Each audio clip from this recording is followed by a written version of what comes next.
5 വർഷത്തെ ഇടവേളയ്ക്ക് ശേഷം നിയമസഭയിലേക്ക് മടങ്ങിയെത്തിയ കോൺഗ്രസ് നേതാവ് വി.ടി. ബൽറാം തന്റെ കന്നിപ്രസംഗത്തിൽ CPM-നെ ഒന്നാകെ കടന്നാക്രമിച്ചു. പിണറായി വിജയന്റെ നേതൃത്വത്തിൽ LDF നടത്തിയ ദുർഭരണത്തിന് അറുതി വരുത്തിയ ജനങ്ങൾ അഭൂതപൂർവമായ വിജയമാണ് കോൺഗ്രസിനും UDF-നും നൽകിയത്. മുഖ്യമന്ത്രി വി.ഡി. സതീശന്റെ നേതൃത്വത്തിൽ അധികാരമേറ്റ സർക്കാർ മികച്ച ഭരണം തന്നെ കാഴ്ചവെക്കുമെന്ന് ഉറപ്പാണെന്ന് ബൽറാം ചൂണ്ടിക്കാട്ടുന്നുണ്ട്. CPM-ന് ഈ രീതിയിലുള്ള വലിയ തോൽവി ജനങ്ങൾ സമ്മാനിക്കുമെന്ന് തങ്ങൾ പോലും കരുതിയിരുന്നില്ല. നേരത്തെ VS അച്യുതാനന്ദനെ മുൻനിർത്തി 2016-ലെ തെരഞ്ഞെടുപ്പ് വിജയിച്ച പിണറായി വിജയൻ പിന്നീട് അട്ടിമറിയിലൂടെ മുഖ്യമന്ത്രിയായെന്നും അതിനുള്ള തിരിച്ചടി കൂടിയാണ് ജനങ്ങൾ നൽകിയതെന്നും ബൽറാം ചൂണ്ടിക്കാണിക്കുന്നുണ്ട്. ആശാവർക്കർമാരുടെ സമരത്തെ അപമാനിക്കുന്ന സമീപനമാണ് പിണറായി വിജയൻ സർക്കാരിൽ നിന്നുണ്ടായത്. തെരുവിൽ നീതി തേടി സമരത്തിനിറങ്ങിയ ആശാവർക്കർമാരെ തിരിഞ്ഞു നോക്കാൻ പോലും സർക്കാർ അന്ന് തയ്യാറായിരുന്നില്ല. പുതിയ സർക്കാർ അധികാരമേറ്റതിന് പിന്നാലെ ആ കണ്ണീർ ഒപ്പിയെന്നും വി.ടി. ബൽറാം പറഞ്ഞു. 12 മിനിറ്റാണ് സ്പീക്കർ തിരുവഞ്ചൂർ രാധാകൃഷ്ണൻ ബൽറാമിന് നൽകിയത്. അനുവദിച്ച സമയം കഴിഞ്ഞിട്ടും ബൽറാം CPM വധം നിർബാധം തുടർന്നു. ഒടുവിൽ സ്പീക്കർ ഇടപെട്ട് ഇനിയും സമയം അനുവദിക്കാൻ സാധിക്കില്ലെന്ന് കട്ടായം പറഞ്ഞതോടെയാണ് ബൽറാം ചെയറിലിരുന്നത്. 5 വർഷം പുറത്തിരുന്നതിന്റെ ക്ഷീണം തീർത്ത വി.ടി. ബൽറാമിന്റെ സഭാപ്രകടനത്തിന്റെ ദൃശ്യങ്ങൾ കാണാം. ഗവർണറുടെ പ്രസംഗത്തിൽ നന്ദി രേഖപ്പെടുത്തുന്നതിന് ഉപക്ഷേപത്തിലുള്ള ചർച്ച ശ്രീ വി.ടി. ബൽറാം 12 മിനിറ്റ്. മെയ് മാസം 29-ാം തീയതി ആദരണീയനായ ഗവർണർ ഈ സഭയോട് ചെയ്ത പ്രസംഗത്തിന് അദ്ദേഹത്തിന് നന്ദി പറഞ്ഞുകൊണ്ടുള്ള ഈ സഭയിൽ അവതരിപ്പിക്കപ്പെട്ട പ്രമേയത്തെ ഞാൻ പിന്തുണയ്ക്കുകയാണ്. സർ, ഒരു ഇടവേളയ്ക്ക് ശേഷം വീണ്ടും കേരള നിയമസഭയിൽ സംസാരിക്കാനുള്ള ഒരു അവസരം, ഒരു വലിയ ഉത്തരവാദിത്വം എന്നിൽ അർപ്പിച്ച എന്റെ നാട്ടിലെ ജനങ്ങളോടുള്ള നന്ദി ഞാൻ ആദ്യം തന്നെ ഇവിടെ രേഖപ്പെടുത്തുകയാണ്. സർ, 13-14 നിയമസഭകളിൽ ഞാൻ അംഗമായിരുന്നു. അതിനുശേഷം ഒരു ഇടവേള വന്നപ്പോൾ രാഷ്ട്രീയമായ ഒരുപാട് വേട്ടയാടലുകളും അധിക്ഷേപങ്ങളും പരിഹാസങ്ങളും ഒക്കെ ആ കാലയളവിൽ നേരിടേണ്ടി വന്നിട്ടുണ്ട്. പക്ഷെ ജനാധിപത്യത്തിൽ ആത്യന്തികമായ വിധികർത്താക്കൾ ജനങ്ങളാണ്.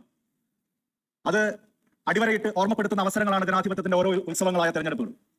ഈ തെരഞ്ഞെടുപ്പ് കേരളത്തിലുടനീളം ഒരു വലിയ മാറ്റത്തിന്, ജനങ്ങൾ ആഗ്രഹിക്കുന്ന ജനപക്ഷ ഭരണ സമ്പ്രദായത്തിന്റെ മടക്കിക്കൊണ്ടുവരലിന് ജനങ്ങൾ ആവേശത്തോടു കൂടി വോട്ട് ചെയ്തതിന്റെ ഭാഗമായിട്ടാണ് ഇന്ന് UDF-ന്റെ ഒരു സർക്കാർ കേരളത്തിൽ അധികാരത്തിൽ വന്നിരിക്കുന്നത്.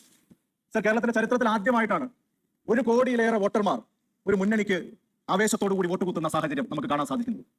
സർ, 1,51,695 മലയാളികൾ ഐക്യജനാധിപത്യ മുന്നണിക്ക് പിന്തുണ അർപ്പിച്ച് ഈ കേരളത്തിൽ മുന്നോട്ട് വന്നു എന്നുള്ളത് സമാനതകളില്ലാത്ത ഒരു രാഷ്ട്രീയ വിജയത്തിന്റെ പ്രതിഫലനമായി നമുക്ക് കാണാൻ സാധിക്കേണ്ടതായിട്ടുണ്ട്.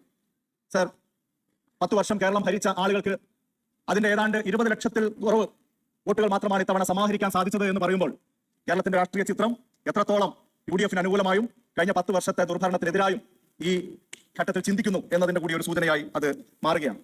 സർ, ആ ജനാഭിലാഷത്തിന്റെ തേരേറിക്കൊണ്ടാണ് കേരളത്തിൽ ശ്രീ വി.ഡി. സതീശന്റെ നേതൃത്വത്തിലുള്ള പുതിയ സർക്കാർ അധികാരത്തിൽ വന്നിരിക്കുന്നത്. അതുപോലും അഭൂതപൂർവമായ ഒരു സാഹചര്യമാണ്. കാരണം ഇത്രത്തോളം ഒരു മുഖ്യമന്ത്രിയെ തീരുമാനിക്കുന്ന കാര്യത്തിൽ കേരളത്തിലെ ജനങ്ങൾ തെരഞ്ഞെടുപ്പിന് ശേഷം ആവേശത്തോടു കൂടി അഭിപ്രായം പറഞ്ഞ ഒരു കാലഘട്ടം മുൻപുണ്ടായിട്ടില്ല. ആ നിലയിൽ കേരളത്തിലെ ജനങ്ങൾ എന്താണോ ആഗ്രഹിച്ചത് ആ ജനാഭിലാഷത്തെ ഉയർത്തിപ്പിടിക്കാനും ഉൾക്കൊള്ളാനും ആ ജനാഭിലാഷത്തോട് ആദരവ് പ്രകടിപ്പിച്ചുകൊണ്ടുള്ള ഉചിതമായ ഒരു തീരുമാനമെടുക്കാനും കഴിയുന്ന ഒരു രാഷ്ട്രീയ പ്രസ്ഥാനം ഇന്ന് ഇന്ത്യയിലുണ്ടെങ്കിൽ അതിന്റെ പേര് ഇന്ത്യൻ നാഷണൽ കോൺഗ്രസ് എന്നുള്ളതാണ്. കേരളത്തിൽ ഐക്യ ജനാധിപത്യ മുന്നണി എന്നുള്ളത് കേരളം ഇന്ന് ആവേശത്തോടു കൂടി തിരിച്ചറിയാം. സർ, കഴിഞ്ഞ 10 വർഷം ഇല്ലാതിരുന്ന ഇങ്ങനെ തന്നെയാണ്. 2016-ൽ അന്ന് അധികാരത്തിൽ വന്ന മുന്നണിയെ തെരഞ്ഞെടുപ്പിൽ നയിച്ചത് ആര് എന്നുള്ള ചോദ്യം ഇന്നും കേരളത്തിന്റെ മുമ്പിലുണ്ട്. അതുവരെ 5 വർഷം പ്രതിപക്ഷ നേതാവായിരുന്നത് സഖാവ് ശ്രീ VS അച്യുതാനന്ദനായിരുന്നു. അദ്ദേഹത്തെ മുൻനിർത്തിയായിരുന്നു ആ തെരഞ്ഞെടുപ്പ് നേരിട്ടത്. പക്ഷെ പിന്നീടുള്ള ഒരു അട്ടിമറിയിലൂടെയാണോ സംഘടനാപരമായ തീരുമാനത്തിലൂടെയാണോ അതൊക്കെ അവരുടെ വിഷയമാണ്. കേരളത്തിൽ മറ്റൊരു മുഖ്യമന്ത്രി ഉണ്ടായി, 10 വർഷം അദ്ദേഹത്തിന് ഭരണം ഉണ്ടായി, നിങ്ങൾ അംഗീകരിക്കുകയാണ്. പക്ഷേ ഇന്നിതാ തെരഞ്ഞെടുപ്പിന് ശേഷവും രാഷ്ട്രീയ പാർട്ടികളുടെ നയരൂപീകരണങ്ങളിൽ ജനങ്ങൾക്ക് ഒരു സേ ഉണ്ട്. അത് അംഗീകരിക്കാൻ കഴിയുന്ന ഒരു മനസ്സ്, ഒരു ജനാധിപത്യ വിവേകം രാഷ്ട്രീയ പാർട്ടി നേതൃത്വങ്ങൾക്കുണ്ട് എന്ന് കേരളത്തിൽ തെളിയിക്കപ്പെട്ടിരിക്കുകയാണ്. സർ, ആ ജനവിധിയെ പൂർണ്ണമായി കാത്തുകൊണ്ട് ആ ജനാഭിലാഷത്തിന്റെ അന്തസ്സത്തെ ഉയർത്തിപ്പിടിച്ചുകൊണ്ട് അടുത്ത 5 വർഷം മാതൃകാപരമായ ഒരു ഭരണം നടത്താൻ ശ്രീ വി.ഡി. സതീശന്റെ നേതൃത്വത്തിലുള്ള UDF-ന്റെ ടീമിന് സാധിക്കും എന്നുള്ളതാണ് കേരളം ഇന്ന് പ്രതീക്ഷാപൂർവ്വം ഉറ്റുനോക്കുന്നത്. ഞാൻ അത്തരത്തിലുള്ള ഒരു പ്രവർത്തന വിജയ ആശംസകൾ ഈ ടീമിന് അർപ്പിക്കാൻ ആഗ്രഹിക്കുകയാണ്. സർ, ബഹുമാനപ്പെട്ട ഗവർണർ നടത്തിയ പ്രസംഗത്തിൽ കേവലം ഒരു സർക്കാരിന്റെ നയപ്രഖ്യാപനം എന്നുള്ള ഔപചാരികത മാത്രമല്ല നമുക്ക് കാണാൻ സാധിച്ചത്. കൃത്യമായിട്ടൊരു നയവ്യതിയാനം ഇവിടെ ഉണ്ട് എന്നുള്ളതിന്റെ കൃത്യമായിട്ടുള്ള സൂചനകൾ പുറത്തു വരികയാണ്. സർ, ജനങ്ങൾക്ക് തെരഞ്ഞെടുപ്പ് ഘട്ടത്തിൽ രാഷ്ട്രീയ പാർട്ടികൾ പല വാഗ്ദാനങ്ങൾ നൽകും. പക്ഷെ കാലങ്ങളായി നമ്മൾ രാജ്യത്തിന്റെ പല ഭാഗങ്ങളിൽ രാജ്യം ഭരിക്കുന്ന സർക്കാരിന്റെ ഭാഗത്തു നിന്നും കേരളത്തിൽ തന്നെ കഴിഞ്ഞ കാലങ്ങളിൽ ഭരിച്ചിരുന്ന സർക്കാരുകളിൽ നിന്നൊക്കെ കാണാൻ സാധിച്ചത് എന്താ? തെരഞ്ഞെടുപ്പ് കാലത്ത് നൽകുന്ന വാഗ്ദാനങ്ങൾ സമയബന്ധിതമായി പാലിക്കുക എന്നത് തങ്ങളുടെ ഉത്തരവാദിത്തമാണ് എന്ന് തെരഞ്ഞെടുപ്പ് കഴിയുന്ന മുറയ്ക്ക് തന്നെ ഈ അധികാരത്തിലെത്തുന്ന ആളുകൾ മറക്കുകയാണ്. അതാണ് മുന്നനുഭവം. കാര്യങ്ങളായി നമ്മൾ കണ്ടുകൊണ്ടിരുന്നതാണ്. പക്ഷെ ഇന്ന് അതിൽ നിന്ന് വ്യത്യസ്തമായിട്ടുള്ള ഒരു സമീപനത്തിന്റെ സൂചനകൾ ഈ ഗവർണറുടെ നയപ്രഖ്യാപനത്തിൽ മാത്രമല്ല, ഈ കഴിഞ്ഞ 2 ആഴ്ചക്കാലം ഗവൺമെന്റുമായി ബന്ധപ്പെട്ട ഓരോ പ്രവർത്തനങ്ങളിൽ നിന്നും കേരളത്തിൽ കാണാൻ സാധിക്കുന്നു എന്നുള്ളതാണ് നമുക്ക് മനസ്സിലാവുന്നത്. സർ, വാഗ്ദാനങ്ങൾ നൽകിയാൽ അത് സമയബന്ധിതമായി പാലിക്കണം. അതിനുള്ള ഒരു സിൻസിയർ അറ്റംപ്റ്റ് ഉണ്ടാവണം, ഒരു എഫർട്ട് ഉണ്ടാവണം. അത് ഈ ഗവൺമെന്റിന്റെ ഭാഗത്ത് നിന്ന് ആദ്യത്തെ ക്യാബിനറ്റ് മുതൽ നമ്മൾ കാണുകയല്ലേ. സർ, ആശാവർക്കർമാരെ ചേർത്ത് പിടിക്കണം, അവർക്ക് മാന്യമായ വരുമാനം ഉണ്ടാവണം. അതൊരു പൊതു ആവശ്യമായിരുന്നു. കേരളത്തിന്റെ അന്നത്തെ ഭരണപക്ഷം അത് അംഗീകരിച്ചില്ല. അവരെ പരിഹസിച്ചു, അധിക്ഷേപിച്ചു, തീവ്രവാദികളെന്ന് മുദ്രകുത്തി ഏതെല്ലാം തരത്തിൽ അവരെ വേട്ടയാടാൻ സാധിക്കുമോ അവർ ആ വേട്ടയാടൽ മുഴുവൻ വിധേയരാവേണ്ടി വന്നു. അത്ര ക്രൂരമായിട്ടുള്ള മനുഷ്യത്വരഹിതമായിട്ടുള്ള സമീപനം സ്വീകരിച്ച ഒരു ഭരണ സമ്പ്രദായത്തിൽ സമൂലമായിട്ടുള്ള ഒരു മനോഭാവ മാറ്റമാണ് ശ്രീ വി ഡി സതീശൻ സർക്കാർ അധികാരത്തിലേറിയ ആദ്യത്തെ ക്യാബിനറ്റ് മുതൽ നമുക്ക് കാണാൻ സാധിക്കുന്നത്. അവരുടെ വരുമാനം 21,000 രൂപയാക്കണം. അതാക്കുക തന്നെ ചെയ്യും UDF സർക്കാർ എന്നുള്ള കാര്യത്തിൽ കേരളത്തിൽ ആശാവർക്കർമാരാവട്ടെ, മുഴുവൻ ജനങ്ങളാവട്ടെ, ആർക്കും സംശയമില്ല സർ. അത് ഘട്ടം ഘട്ടമായി അത് വർദ്ധിപ്പിക്കുക തന്നെ ചെയ്യും എന്നുള്ളതിന്റെ സൂചനയായിട്ടാണ് ആദ്യത്തെ ക്യാബിനറ്റിൽ തന്നെ ഇന്നേ വരെ അവരുടെ വേതനത്തിൽ ഉണ്ടായ ഏറ്റവും വലിയ വർധനവ് വരുത്താൻ നമുക്ക് സാധിച്ചത്. അതുപോലെ തന്നെ അംഗനവാടി ജീവനക്കാരെ ചേർത്ത് പിടിക്കുന്നു, പാചക തൊഴിലാളികളെ ചേർത്ത് പിടിക്കുന്നു. അതോടൊപ്പം എനിക്ക് ഗവൺമെന്റിന്റെയും മന്ത്രിമാരെയും ശ്രദ്ധപ്പെടുത്താനുള്ളത് സമാനമായിട്ടുള്ള ബുദ്ധിമുട്ടുകൾ അനുഭവിക്കുന്ന ഒരു വിഭാഗമാണ് നമ്മുടെ ഖാദി മേഖലയിൽ ജോലി ചെയ്യുന്ന സാധാരണക്കാരായിട്ടുള്ള ആളുകൾ. മഹാഭൂരിപക്ഷം സ്ത്രീകളാണ്. വലിയ ബുദ്ധിമുട്ടാണ്. 300 രൂപയും 400 രൂപയുമാണ് ഖാദി മേഖലയിൽ ഓരോ തൊഴിലാളിക്കും ഇന്നും ലഭിച്ചുകൊണ്ടിരിക്കുന്നത്. അത് തന്നെ കൂടുതലാണ്. 200-250 രൂപയ്ക്ക് ജോലി ചെയ്യേണ്ടി വരുന്ന സാഹചര്യമുണ്ട്. ഗവൺമെന്റ് അത് പരിഗണിക്കണം എന്ന് ഞാൻ സാന്ദർഭികമായി കൂട്ടിച്ചേർക്കുകയാണ് സർ.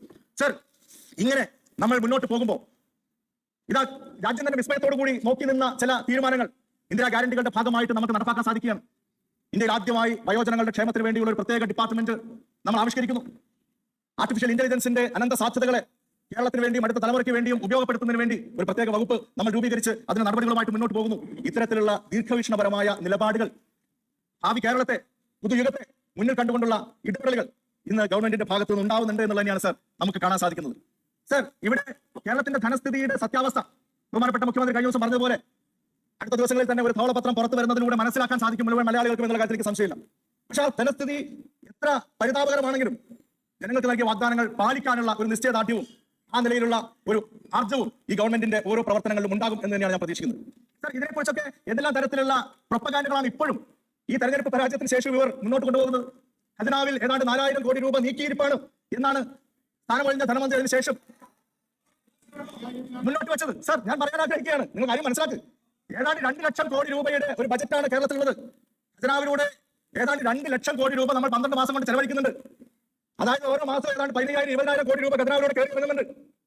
ആ 15,000 കോടി രൂപ ഒരു മാസം ഖജനാവിലൂടെ ചെലവഴിക്കുന്നത് ഏതെങ്കിലും 1-2 പേയ്മെന്റുകൾ ഒരാഴ്ച നീട്ടിവെച്ചാൽ പോലും ഈ ബാലൻസ് അവിടെ കാണാൻ സാധിക്കും. പക്ഷെ അത് ഖജനാവിൽ നിങ്ങൾ ഉണ്ടാക്കി വെച്ച മിച്ചമല്ല. 85,000-ലേറെ കോടി രൂപ നമ്മുടെ തനത് നികുതി വരുമാനമുണ്ട്. അതായത് മാസം 7,000-8,000 കോടി രൂപ തനത് നികുതിയായി തന്നെ കേരളത്തിലെ ഖജനാവിലേക്ക് വരുന്നുണ്ട്. അപ്പൊ 4,000 കോടി രൂപ അല്ലെങ്കിൽ 4,000 കോടി രൂപ ബാക്കിയുണ്ട് എന്ന് പറയുന്ന കാര്യം അത് എങ്ങനെയുണ്ടായിട്ട് അതാണ് പറയുന്നത്. പഞ്ചായത്തുകൾക്ക് കൊടുക്കേണ്ട നികുതി പ്ലാൻ ഫണ്ട് നിങ്ങൾ കൊടുക്കുന്നില്ല. 3-ാം ഘട്ടം ഏതാണ്ട് 3,500 കോടി രൂപ നിങ്ങൾ കൊടുത്തില്ല. പെൻഷൻ വേണ്ടി കൊടുത്ത 8,000-ഓളം കോടി രൂപ കടബാധ്യതയെ നിൽക്കുകയാണ്, കുടിശ്ശികയിൽ നിൽക്കുകയാണ്. സപ്ലൈകോയുടെ ബാധ്യത ഗുരുതരമായിട്ട് നിൽക്കുകയാണ്, DA നിൽക്കുകയാണ്. സാർ, ഈ മെയ് മാസം 1, 2, 3 ദിവസം അടുപ്പിച്ച അവധിയായിരുന്നു. ആ 3 ദിവസത്തെ സർക്കാർ ജീവനക്കാരുടെ 1-ാം തീയതി കൊടുക്കേണ്ട ശമ്പളം 3-4 ദിവസം നീട്ടി വെച്ചാൽ പിന്നെ 10,000-കണക്കിന് കോടി രൂപ കണക്കിൽ നിങ്ങൾക്ക് ഖജനാവിൽ കാണാൻ സാധിക്കും. പക്ഷെ അതൊന്നും നിങ്ങൾ കേരളത്തിൽ ഉണ്ടാക്കി വെച്ച അപരിഹാര്യമായ അതീവ ഗുരുതരമായ സാമ്പത്തിക പ്രതിസന്ധിയുടെ മുഖം മറക്കാൻ പര്യാപ്തമല്ല സർ. കേരളം അതീവ ഗുരുതരമായിട്ടുള്ള ഈ സ്ഥിതിവിശേഷത്തിലേക്ക് എത്തിച്ചതിന്റെ ഉത്തരവാദിത്വം കേരളത്തിലെ ജനങ്ങൾക്ക് മുമ്പിൽ കൃത്യമായി അനാവൃതമാകും. അത് കഴിഞ്ഞ ഗവൺമെന്റിന്റെ 10 വർഷത്തെ പിടിപ്പുകേടിന്റെ ബാക്കി പത്രമാണ് എന്ന് നമുക്ക് കാണാൻ സാധിക്കേണ്ടതായിട്ടുണ്ട്. സർ, ഇവിടെ ഞങ്ങൾ ജനാഭിലാഷത്തിനൊപ്പം നിന്നുകൊണ്ട്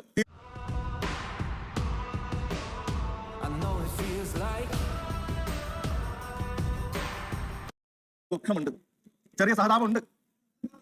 മുമ്പ് നിങ്ങൾ ഇങ്ങനെയല്ലായിരുന്നു, നിങ്ങൾ ഇങ്ങനെ പടർന്ന് പന്തലിച്ച് നിൽക്കായിരുന്നു. ഇന്ന് ഈ പ്രദേശത്തെ 26 സീറ്റിലേക്ക് CPM എന്ന് പറയുന്ന പാർട്ടി ചുരുങ്ങിയിട്ടുണ്ടെങ്കിൽ നിങ്ങൾ ഇനിയെങ്കിലും ഒന്ന് ആത്മപരിശോധന നടത്തണം. ശത്രുക്കൾക്ക് പോലും സാധാരണ നമ്മൾ പറയാറുണ്ട്. ആ അവസ്ഥയിലേക്ക് കാര്യങ്ങൾ മാറരുത്. സർ, ഞങ്ങൾക്ക് സന്തോഷമാണ് നിങ്ങൾ പുതിയൊരു പ്രതിപക്ഷ നേതാവിനെ തെരഞ്ഞെടുത്തപ്പോൾ. ഞങ്ങൾക്ക് അത് തെരഞ്ഞെടുപ്പ് വരെ ചെറിയ ആശങ്ക ഉണ്ടായിരുന്നു. പക്ഷെ ഞങ്ങൾക്ക് ഇപ്പൊ സമാധാനമാണ്, ഞങ്ങൾക്ക് വലിയ സന്തോഷമാണ്. അദ്ദേഹം ഇനിയുള്ള എല്ലാ കാലത്തും ആ കസേരയിൽ തുടരട്ടെ എന്ന് ഞാൻ അദ്ദേഹത്തെ ആശംസിക്കാൻ വേണ്ടി കൂടി ആഗ്രഹിക്കുകയാണ്. പക്ഷേ നിങ്ങളുടെ സമീപനത്തിൽ ഒരു മാറ്റം ഉണ്ടായില്ലെങ്കിൽ അത് കേരളത്തിന് അപകടമാണ്. കാരണം മുൻപില്ലാത്ത ചില ഭീഷണികൾ ഉയർന്നു വന്നിരിക്കുകയാണ് ഈ സഭാതലത്തിൽ അടക്കം. അതിന്റെ ഗൗരവം നിങ്ങൾ മനസ്സിലാക്കണം. ഉത്തരവാദിത്തമുള്ള പ്രതിപക്ഷമായി ജനാധിപത്യത്തിൽ നിങ്ങൾക്ക് നിൽക്കാൻ സാധിക്കണം. അതിന് നഷ്ടപ്പെട്ടു പോയ കുത്തൊഴുക്കുപോലെ നിങ്ങളിൽ നിന്ന് ചോർന്നു പോയ നിങ്ങളെ ജനപിന്തുണ തിരിച്ചു പിടിക്കാനുള്ള ഒരു എളിയ പരിശ്രമമെങ്കിലും നിങ്ങൾ നടത്തണം. പ്രതാപവും ഒക്കെ വലിയ രീതിയിൽ ഉണ്ടാകുന്ന സമയത്ത് നിങ്ങൾക്ക് ശബ്ദിക്കാൻ കഴിഞ്ഞിട്ടില്ലായിരിക്കാം, പ്രതികരിക്കാൻ കഴിഞ്ഞിട്ടില്ലായിരിക്കാം, കുട്ടികൾക്ക് നേരെ വിരച്ചുണ്ടാൻ സാധിച്ചിട്ടില്ലായിരിക്കാം. പക്ഷെ ഇനിയെങ്കിലും നിങ്ങൾ ആ ഉത്തരവാദിത്തം കേരളത്തിൽ ജനങ്ങൾക്ക് വേണ്ടി, നിങ്ങളെ വിശ്വസിക്കുന്ന നിങ്ങളുടെ സ്വന്തം അണികൾക്ക് വേണ്ടി ഏറ്റെടുക്കണം എന്ന് മാത്രമാണ് സർ എനിക്ക് അഭ്യർത്ഥിക്കാനുള്ളത്. സർ, ഞാൻ കൂടുതൽ ദീർഘമായി സംസാരിക്കുന്നില്ല. 2 മിനിറ്റ് കൂടി പ്രാദേശികമായിട്ടുള്ള കാര്യങ്ങൾ. സർ, പാലക്കാട് ജില്ലയിലെ നെൽ കർഷകരുടെ പ്രശ്നങ്ങൾ പരിഹരിക്കാൻ വേണ്ടിയിട്ടുള്ള ഒരു ആത്മാർത്ഥമായ പരിശ്രമം ഇന്നലെയും കഴിഞ്ഞ ദിവസങ്ങളിലുമായി ഗവൺമെന്റിന്റെ ഭാഗത്തുനിന്നായി.